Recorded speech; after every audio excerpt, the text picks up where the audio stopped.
One way our plant-based large family saves money is we make our own bread. I used to buy our wheat berries from bread bakers, but now I buy from a co-op that's about 30 minutes from us. We make our bread with hard red wheat. If you can get a 5-gallon bucket and buy these Gamma Seal tops, then from then on, you can buy your wheat more cheaply in bags and transfer them. And the tops will keep the bucket sealed and the wheat safe from bugs. We mill our flour in a Nutrimill.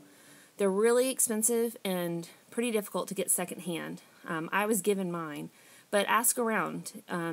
Some co-ops will mill flour for you, or you may have a neighbor or a friend who mills their own flour and would be willing to mill yours. I try not to buy your flour from the grocery store just because freshly milled flour is the most nutritious, but even store-bought flour is going to be more healthy than most of the bread you're going to buy at the store. My bread has 8 ingredients in it, for example, one of which is tap water. And try to find bread in the store with 8 or less ingredients. That doesn't cost a fortune. Good luck on that one, because I haven't. We mill our flour, or we fill the mill with wheat berries, and the flour it makes will make about 8 loaves of bread. And this will last us about a week and a half. Normally, I'll do this twice, just so I don't have to get everything out so frequently. I'll just kind of do 2 batches during the day. But I'm almost out of gluten, so this time I just made 8 loaves. I have to be careful taking the lid off because it's so full in there. And here is what our flour looks like when it's all done.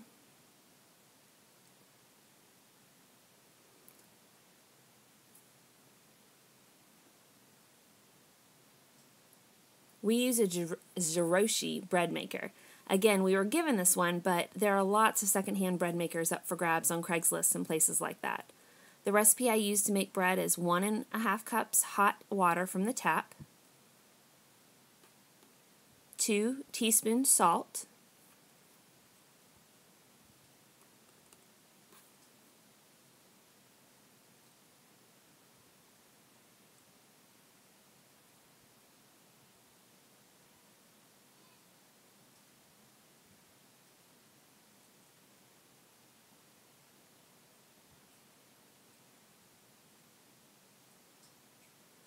sorry about the fingers. I have my 9-year-old filming. 1/3 cup extra virgin olive oil. I guess you can use any kind of oil. That's just what I use. And 1/4 cup honey. I normally buy my honey in bulk, but again, someone gave me these honey crystals, so that's what I'm using right now. I have a lot of relatives that like to buy things and then don't end up using them. And since I don't turn down free things, I end up with a lot of it. So here's the 1/4 cup of honey crystals. And next I add 4 cups of flour. With honey, I would use 4 and a little bit or 4.5 cups flour, but with the crystals I use less flour since they're not liquid. After the flour, I put in 1 teaspoon gluten,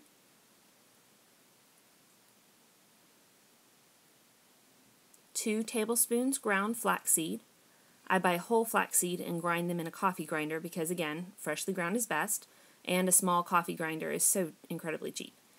And then I make a little well, and I put in 1 tablespoon of yeast. It's important the yeast doesn't touch the liquid until the end of the process, so that's why we do that.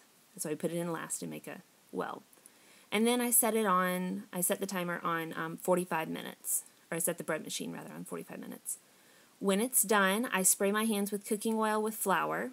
I do this so that I don't have to waste a lot of flour shaking it on the cutting board, making sure the bread doesn't stick.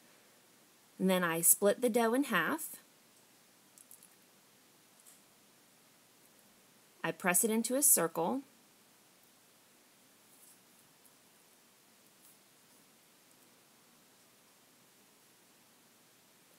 Then I fold it into thirds, pressing down at each fold. What you're doing here is you're getting all the air bubbles out.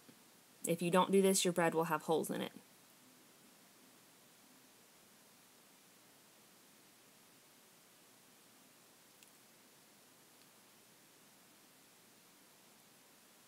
Then I fold it into thirds again, and then into half.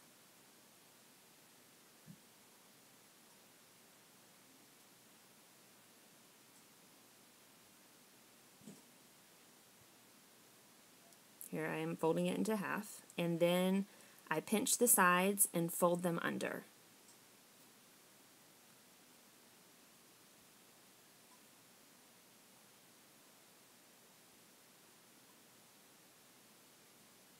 I use Norpro pans, Norpro, because the freshly milled hard red wheat, it's just different, and they're the only ones I was able to find that would bake the bread evenly, not burn it on the top and be gooey in the middle.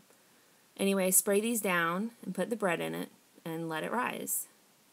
I do the same thing with the other ball of dough, so each batch makes 2 loaves of bread.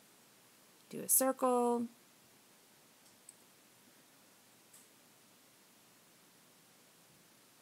And fold it into thirds. Fold it into thirds again.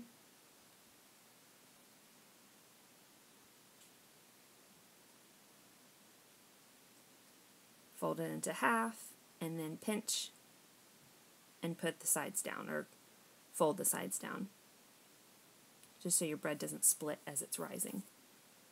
The rising time depends on humidity, temperature, even moon cycles. I'm sure there are other factors involved as well, so I can't tell you exactly how long it will take. It's approximately 30 minutes though. So I cover them and let them rise and put the next batch into the bread machine. And once they rise, I cook them for 25 minutes at 350 degrees and let them cool. When I bake bread, I'll have ingredients in the bread machine, bread that's cooling, bread that's baking in the oven, and bread that's rising.